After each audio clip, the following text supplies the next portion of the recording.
Hello friends, Radhe Radhe. आज हम आपको कृष्ण भगवान जी की एक स्टोरी बताते हैं। सूरज लगभग 8 वर्ष का बेहद ही दुर्लभ बालक था। उसका पारिवारिक व्यवसाय लकड़ी काटना और उन्हें बाजार में बेचना था। एक दिन सूरज यमुना के किनारे लकड़ियां काट रहा था। एक पेड़ की सूखी टहनियां यमुना नदी की ओर झुकी हुई थी। सूरज की एक एक विशेषता थी, वह हरे हरे भरे टहनियों को नहीं काटता था। सूखी टहनी उसने सोचा। एक दिन उसने एक सूखी टहनी देखा तो उसने सोचा क्यों ना आज इससे काटा जाए। तुरंत ही अपनी कुल्हाड़ी लेकर उस टहनी को काटने लगा, क्योंकि वह टहनी यमुना नदी में झुकी हुई थी। अंतिम प्रहार से वह टहनी टूटकर नदी में गिर गई। उस टहनी को बचाने के प्रयास में सूरज यमुना नदी में गिर गया। यमुना नदी की धारा तीव्र थी, क्योंकि उस समय बरसात का मौसम था। वह अनेक प्रयास के बावजूद भी उस धारा से बहने को खुद को न बचा सका। काफ़ी देर मशक्कत के बावजूद भी वह सफल नहीं हो सका। धारा में बहता चला गया।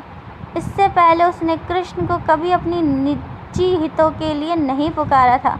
श्री कृष्ण अपने भक्ति पुकार सुनते ही वहाँ उपस्थित हुए। कृष्ण जी ने देखा सूरज बेहोश और अचेत अवस्था में है। उन्होंने सूरज को किनारे सकुशल लाकर लिटाया और सूरज को यह एहसास था कि उसे किसी ने बीच नदी से उठाकर किनारे पर लाया। उसने उसकी देखरेख की। नींद खुला तो वहाँ कोई मौजूद नहीं था। उसने अपने पास मोर पंख देखा तो वह जान गया कि उसके प्रभु उसकी रक्षा के लिए आए थे।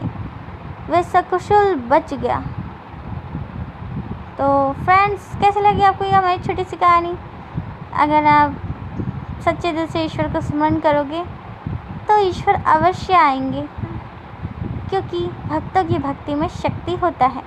राधे राधे।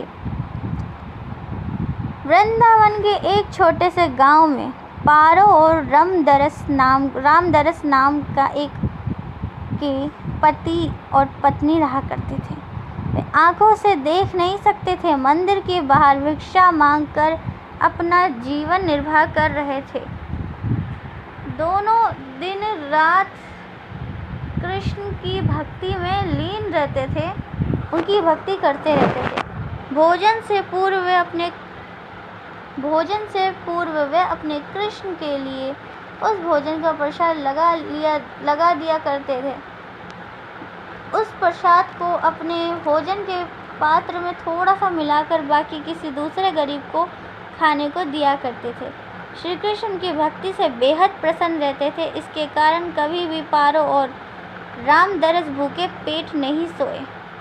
चारों ओर कृष्ण जन्माष्टमी की धूम मची थी। गोकुल, वृंदावन, बरसाना, इन क्षेत्रों में श्री कृष्ण के जन्मोत्सव की विशेष मनोहरी छटा देखने को मिलती है।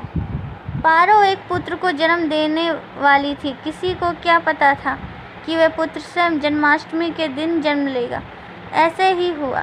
चारों ओर कृष्ण की धूम मची थी, किंतु पारो और रामदरस के घर साक्षात पुत्र के रूप में कृष्ण ने जन्म ले लिया था। पति पत्नी अपने बालक का खूब लाड प्यार में पालन पोषण किया और उसका नाम चंदन रखा। वह भी अपने माता पिता की भक्ति कृष्ण के भक्त बन गया। दिन रात कृष्ण की पूजा आराधना करता। चंदन जब भी बीमार होता था, भटकते हुए कहीं दूर चला जाता, तो एक गाय चराने वाला व्यक्ति उसकी मदद करता था। उस गाय वाले का नाम मदन था। उसने बताया था कि वह पड़ोस के गांव में रहता है। इस परिवार की विपत्ति में वह सदैव रखवाला बनकर खड़ा रहता था। वही इस परिवार की आंखें बना रहता था। चंदन जब बड़ा हुआ तो वह मदन के गांव जाकर मदन को खोजने लगा। काफ़ी खोजबीन के बाद उसे मालूम हुआ कि मदन का नाम का कोई व्यक्ति गांव में नहीं रहता। इस रहस्य का पता लगाने के लिए चंदन ने मन में बना लिया। एक दिन जब पारो को अधिक बुखार चढ़ा तो वह लगभग मरने की अवस्था में थी।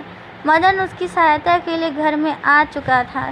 सांझ होते हुए अपने गाँव की ओर लौट जाया करता था। चंदन में जब उसका पीछा किया तो मदन एक मंदिर की ओर जाता दिखा।